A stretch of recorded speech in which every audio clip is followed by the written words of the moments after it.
In this guide, the design and implementation of mechanical ventilator was realized. First, a compressor was assembled which was controlled by the integrated L293 through an activation unit or inactivation, generated in the LabVIEW program and transmitted by Arduino.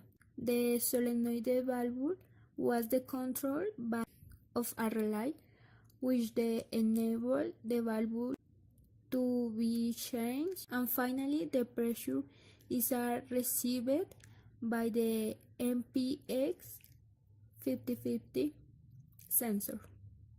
The mechanical ventilator has the function of supplying the respiratory branch of the patient or assisting him to carry it out.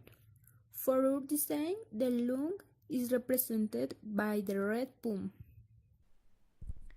This is the user interface.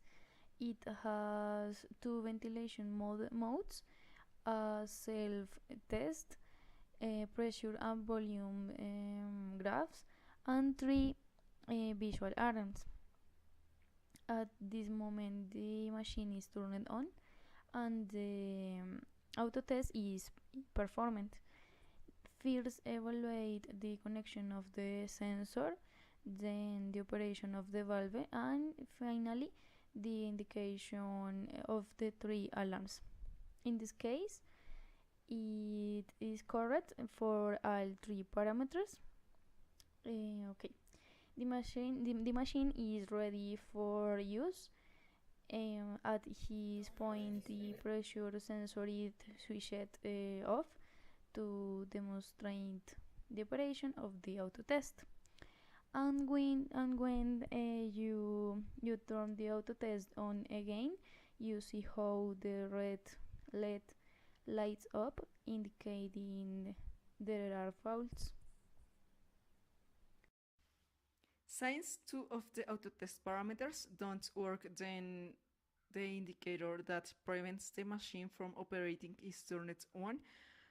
We reconnect the sensor and proceed to simple two modes. The first in cycling, which supplements the function to the patient for certain times in a ratio of 2 to 1. It is evident how the lung performs insufflation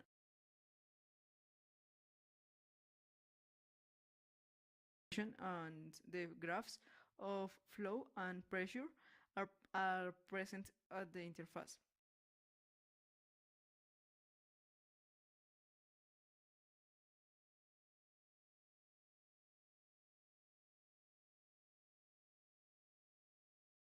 On the other hand, in the assisted mode, when the machine detects that the patient does the insufflation and reaches a certain threshold of pressure, is performed the assisting of this.